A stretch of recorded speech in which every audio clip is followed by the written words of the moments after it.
Hello friends, welcome back to my channel. எல்லாருக்கும் preparation நல்லபடியாக போயிட்டு இருக்கும் நம்புறேன். கண்டிப்பாக எல்லாருக்கும் நல்லபடியாக போகணும். பிகாஸ் எக்ஸாமுக்கு ரொம்ப ரொம்ப கம்மியான நாட்கள் தான் இருக்குது. கரெக்டாக போயிட்டு இருக்கும் நம்புறேன். அண்டு இந்த இடத்துல நான் ஒரு விஷயம் வந்து ஷேர் பண்ணணும்னு நினச்சேன். ரீசெண்டாக வந்து ஸ்டூடெண்ட்ஸ் கிட்ட வந்து பேசும்போது ஒரு சில கன்சர்ன்ஸ் வந்து சொன்னாங்க. யூஸ்வலாக எப்போவுமே வந்து ஸ்டூடெண்ட் கிட்ட வந்து நான் நிறைய இன்ட்ராக்ட் பண்ணுவேன். த்ரூ இமெயில்ஸ், த்ரூ கமெண்ட்ஸாக இருக்கட்டும், இல்லை பர்சனலாக இன் பர்சன்ஸ் வந்து நிறைய பேசுவேன். அப்படி பேசும்போது நிறைய அவங்களோட கன்சர்ன்ஸ் வந்து சொல்லுவாங்க. நிறைய அவங்களோட ப்ராப்ளம்ஸ், அவங்க ஃபேஸ் பண்ணிட்டு இருக்கக்கூடிய ஸ்ட்ரகிள்ஸ் வந்து சொல்லுவாங்க. ரிவிஷன் பண்ண முடியல, என்னதான் படித்தாலுமே வந்து ஞாபகம் வச்சுக்க முடியல, டெஸ்ட்ல ஸ்கோர் வந்து வரமாட்டேங்குது. இந்த மாதிரி நிறைய ப்ராப்ளம்ஸ் வந்து ஃபேஸ் பண்ணி, ஸோ அதுக்கான சொல்யூஷன்ஸ் வந்து அவங்களுக்கு சொல்லி, தென் அதில் அவுட்புட் வந்து நல்ல அவுட்புட்டாக வந்து வரும். அந்த பிரச்சனை வந்து சால்வ் ஆகிட்டு இருக்கும். ஸோ இதையெல்லாம் வச்சு தான் நான் மேக்ஸிமம் இந்த வீடியோவில் வந்து ஷேர் பண்ணுவேன். ஸோ அப்படி பார்க்கும்போது ரீசெண்டாக வந்து ஒரு ஸ்டூடெண்ட்கிட்ட வந்து பேசும்போது ஒரு ஒரு ஒரு ப்ராப்ளத்தை வந்து ஃபேஸ் பண்ணேன். அவங்களுக்கு இருக்கக்கூடிய ஒரு ப்ராப்ளத்தை வந்து ஃபேஸ் பண்ணேன். அண்ட் அதுக்கப்புறம் வந்து நிறைய ஸ்டூடெண்ட்ஸ் வந்து இந்த மாதிரி ஃபேஸ் பண்ணிட்டு இருக்கலாம் அப்படின்றதுக்காக இந்த வீடியோ நான் ஷேர் பண்ணுறேன். அண்ட் ரொம்ப ரொம்ப இம்பார்ட்டன்ட் கைஸ். நம்ம யூஸ்வலாகவே வந்து பார்த்தீங்கன்னா நம்மளுக்கு படிக்கிறதுல யாருக்குமே வந்து கஷ்டம் கிடையாது. நம்ம ஒரு நாளைக்கு வந்து 10 மணி நேரம் உட்காந்து படிக்கிற ஸ்டூடெண்ட்டும் நம்மளால பார்த்துக்க முடியும். ஏன், நீங்களும் படிச்சிருப்பீங்க, நானும் படித்த காலங்கள்லாம் உண்டு. ஓகேங்களா? இங்கே படிக்கிறதுல பிரச்சனை யாருக்குமே வந்து கிடையாது. எல்லாருமே ரெடியாக இருக்காங்க, ஹார்ட் ஒர்க் பண்ணுறதுக்கு ரெடியாக இருக்கிறாங்க. இந்த புக்கை உட்காந்து நான் படிக்கணும், அவ்வளோதானே. இதுலேருந்து கொஸ்டின் கேட்டால் நீ சொல்லணும், அவ்வளோதான விஷயம்.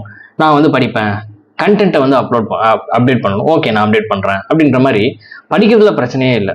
சப்ஜெக்ட் எல்லாம் கவர் பண்ணி வந்து வச்சுருப்பாங்க. ஆனால் எங்கே பிரச்சனைனா, இது எல்லாமே வந்து மார்க்காக கன்வெர்ட் ஆகாது. ஒரு டெஸ்ட் எடுக்கும்போது மார்க்காக கன்வெர்ட் ஆகாது. இப்போ இதை எப்படி அட்ரஸ் பண்ணலாம் அப்படின்னா, யூஸ்வலாகவே பண்ணுற மிஸ்டேக் என்ன அப்படின்னா, நம்ம எப்போவுமே வந்து அந்த கண்டென்ட் சைடே வந்து போயிட்டு இருப்போம்.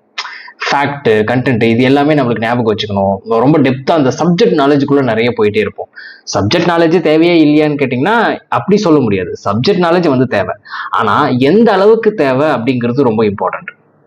இது தெரியாம, எந்த அளவுக்கு தேவை அப்படிங்கிறது தெரியாம, என்னென்ன விஷயங்களை நம்ம படிக்கணும் அப்படிங்கிறது தெரியாம, என்ன ஃபேக்டை நம்ம வந்து ரிஜிஸ்டர் பண்ணி வச்சுக்கணும், எந்த ஃபேக்ட் வந்து மறக்கவே கூடாது, இது எல்லாம் தெரியாமே நம்ம ஃபேக்டை படிச்சுட்டு இருப்போம், கண்டென்ட் அப்டேட் பண்ணிட்டு இருப்போம், புக்கை நல்லா தரவா ரீட் பண்ணிட்டு இருப்போம்.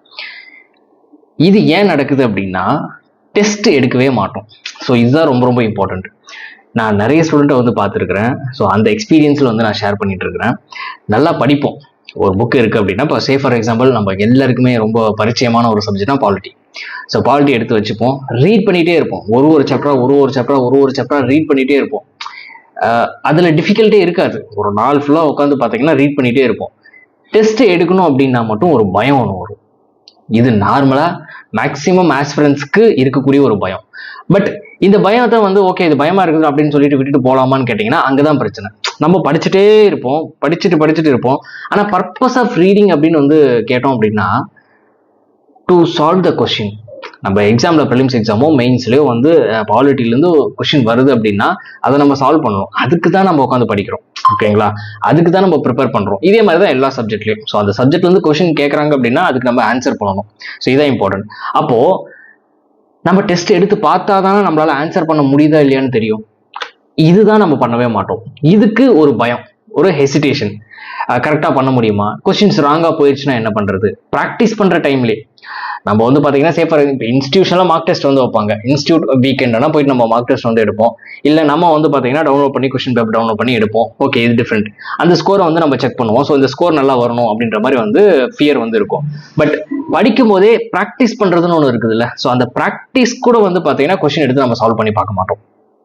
இது ரொம்ப ரொம்ப நமக்கு நாமே பண்ற ஒரு மிஸ்டேக். ஏன் வந்து நம்ம படிச்சுட்டே இருக்கோம், நம்மளுக்கு கண்டென்ட் தெரியுது. இப்போ ஃப்ரெண்ட்ஸ் வந்து கேட்குறாங்க, ஒரு டிஸ்கஷன் வந்து போயிட்டு இருக்குது, 4 பேர் உட்காந்து நம்ம டிஸ்கஸ் பண்ணிட்டு இருக்கோம், பாலிட்டியில் டிஸ்கஸ் பண்ணிட்டு இருக்கோம் அப்படின்னா 4 பேரை கம்பேர் பண்ணும்போது நம்ம நிறைய ஆன்சர் வந்து பண்ணிட்டு இருப்போம். அது இப்படி அது அப்படின்னு சொல்லிட்டு நல்லா கான்செப்ட் நல்லா இன்டெப்த்தாக பயங்கரமாக வந்து பேசுவோம். கையில் கொஸ்டின் பேப்பர் கொடுத்து நம்ம உட்காந்து அந்த 1 மணி நேரம் 2 மணி நேரம் உட்காந்து டெஸ்ட் சால்வ் பண்ணும்போது நம்மளால ஆன்சர் வந்து கொண்டு வரவே முடியாது. ஸ்கோர் அப்படியே வந்து டவுனாக இருக்கும். நம்ம பெர்ஃபார்ம் பண்ணதுக்கும் இந்த டிஸ்கஷன் நம்ம பெர்ஃபார்ம் பண்ணதுக்கும் நம்மளோட ஸ்கோருக்கும் மேஜரான டிஃபரன்ஸ் இருக்கும்.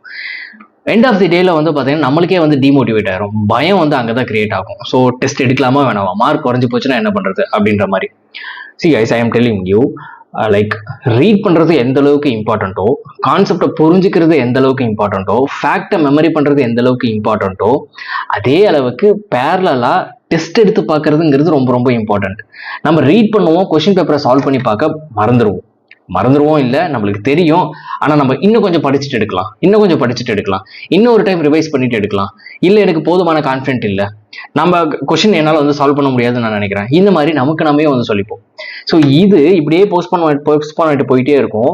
ஒரு கட்டத்தில் வந்து நம்ம ரீட் பண்ணிட்டே இருப்போம், நிறைய டைம் வந்து அதுக்கு இன்வெஸ்ட் பண்ணியிருப்போம், நம்மளுக்கு அந்த கான்செப்ட் எல்லாமே வந்து தெரியும். ஆனால் அங்கே ஆன்சர் 4 ஆப்ஷனை கொடுத்து நம்ம ஆன்சர் டிக் பண்ணுங்க அப்படின்னு சொல்லும்போது நம்மளால அது வராது. ஸோ அப்போ நம்மளுக்கு எக்ஸாமை கிராக் பண்ணுறதுக்கு அதுதான் வேணும். நம்மளுக்கு ஃபேக்ட் தெரியுதோ தெரியலையோ, கான்செப்ட் புரியுதோ இல்லையோ, நம்ம குருட்டு மனப்பாடம் அடிக்கிறோமோ இல்லையோ, இது கம்ப்ளீட்லி டிஃப்ரெண்ட். பட் எக்ஸாமினேஷன் ஹாலில் நம்ம கொஸ்டின் பேப்பரை வாங்கிட்டு நம்ம ஆன்சரை டிக் பண்ணுறது அது கரெக்டாக இருக்கணும், அவ்வளோதான். கரெக்டாக இருந்தால் நம்ம ப்ரிலிம்ஸ் கிளியர் பண்ணுவோம், இல்லை அப்படின்னா நம்ம கிளியர் பண்ண மாட்டோம். மெயின்ஸ்லேயும் அதுதான், நம்ம எழுதுகிற பாயிண்ட்ஸ் ரெலவெண்ட்டாக, கொஸ்டினுக்கு ரெலவெண்ட்டாக இருக்குது, மார்க் போட்டுட்டாங்க அப்படின்னா நம்ம வந்து இன்டர்வியூக்கு போவோம், இவ்வளோதானே கைஸ். அப்படி இருக்கும்போது இதை தான் சால்விங் ஸ்கில்னு சொல்லுவோம். ஸோ இதுவுமே ரொம்ப important. Reading skill, understanding skill, அது மாதிரி வந்து பார்த்தீங்கன்னா சால்விங் ஸ்கில்லும் ரொம்ப ரொம்ப இம்பார்ட்டன்ட். அப்போது நம்ம படித்து முடிச்சுட்டு பேரலாக வந்து பார்த்தீங்கன்னா அதுக்கான கொஸ்டின் பேப்பரை எடுத்து வச்சு நீங்கள் சால்வ் பண்ணுறீங்க அப்படின்னா ரொம்ப ரொம்ப யூஸ்ஃபுல்லாக இருக்கும். இதுக்கு தான் பல ஹெசிடேஷன் வந்திருக்கும். ஸோ இந்த தப்பை மட்டும் தயவு செஞ்சு வந்து பண்ணாதீங்க, ரொம்ப ரொம்ப யூஸ்ஃபுல்லாக இருக்கும். ஸோ ஆக்சுவலி இதுதான் ப்ராக்டிஸ் மேக்ஸ் மேன் பர்ஃபெக்ட்னு சொல்லுவாங்கல்ல. நம்ம ரீட் பண்ணுவோம், ரீட் பண்ணிட்டு கொஸ்டின் பேப்பரை வந்து சால்வ் பண்ணுவோம். அப்போ தான் தெரியும் நம்ம என்ன மிஸ் பண்ணியிருக்கிறோம், எதை ஆட் பண்ணணும், எந்த ஃபேக்ட் இம்பார்ட்டன்ட்டு, எந்த கான்செப்ட் இம்பார்ட்டன்ட்டு, நம்ம எது பின்னாடி போயிட்டு இருக்கிறோம், நம்மளுக்கு எவ்வளோ தேவை, இது எல்லாமே கொஸ்டின் பேப்பரை சால்வ் பண்ணும்போது மட்டும்தான் கிடைக்கும். எஸ்பெஷலி ப்ரீவியஸ் இயர் கொஸ்டின், அந்த தீம்ஸ் வந்து அங்கே தான் நம்ம எடுக்க முடியும்.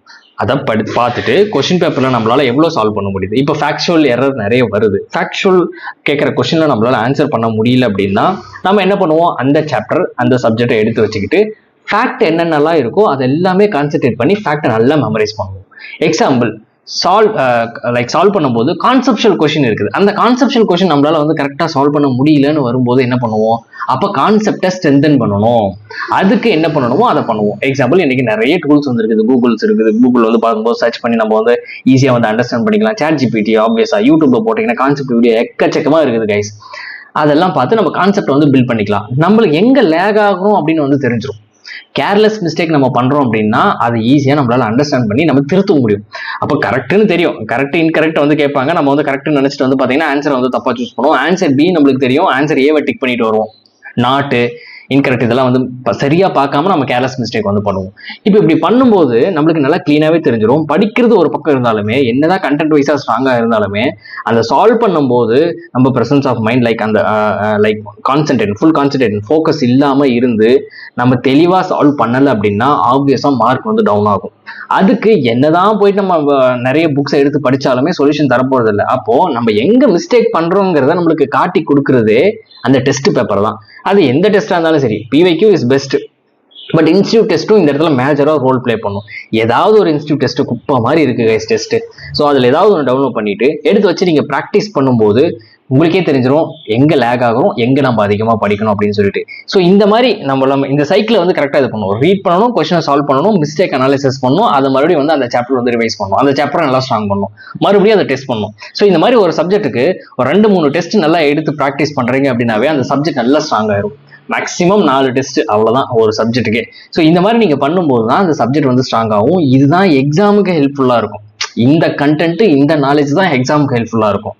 ஸோ உங்களுக்கு புரிஞ்சிருக்கும் நம்புறேன். ஸோ டெஸ்ட் எடுக்கிறதுங்கிறது ரொம்ப ரொம்ப இம்பார்ட்டன்ட். டெஸ்ட் எடுக்காமல் நம்ம படிக்கிறதுங்கிறது கண்டென்ட் மட்டும் அப்டேட் ஆகும், நம்ம நாலேஜ் ஃபுல்லாக இருக்கும். ஸோ அது எக்ஸாமில் மார்க்காக கன்வெர்ட் ஆகுமான்னு பார்த்தீங்கன்னா கன்வெர்ட் ஆகாது. ப்ராக்டிஸ் பண்ணி நிறைய கொஷின் சால்வ் பண்ணும்போது தான் மார்க்காக கன்வெர்ட் ஆகும். அதுதான் சால்விங் ஸ்கில். ஸோ உங்களுக்கு புரிஞ்சிருக்கும் நம்புறேன். ஐ ஹோப் ரொம்ப யூஸ்ஃபுல்லாக இருந்திருக்கும். இந்த மாதிரி நிறைய வீடியோஸ் வந்து நம்ம சேனலில் இருக்குது, போயிட்டு பாருங்க. பிடிச்சிருந்தா லைக் பண்ணுங்க, உங்களோட ஃப்ரெண்ட்ஸ்க்கு வந்து ஷேர் பண்ணிக்கோங்க. சேனலுக்கு மறக்காம சப்ஸ்கிரைப் பண்ணுங்க. அண்ட் உங்களுக்கு ஏதாவது டவுட்ஸ் இல்லை உங்களுக்கு ஒப்பீனியன் இல்லை ஃபீட்பேக் எதுவாக இருந்தாலும் கீழே கமெண்ட்ல மென்ஷன் பண்ணுங்க, நான் டெஃபினட்டாக அட்ரஸ் பண்ணுவேன். கான்ஃபிடென்ட்டாக படிங்க, கண்டிப்பாக கிராக் பண்ணிடுவீங்க.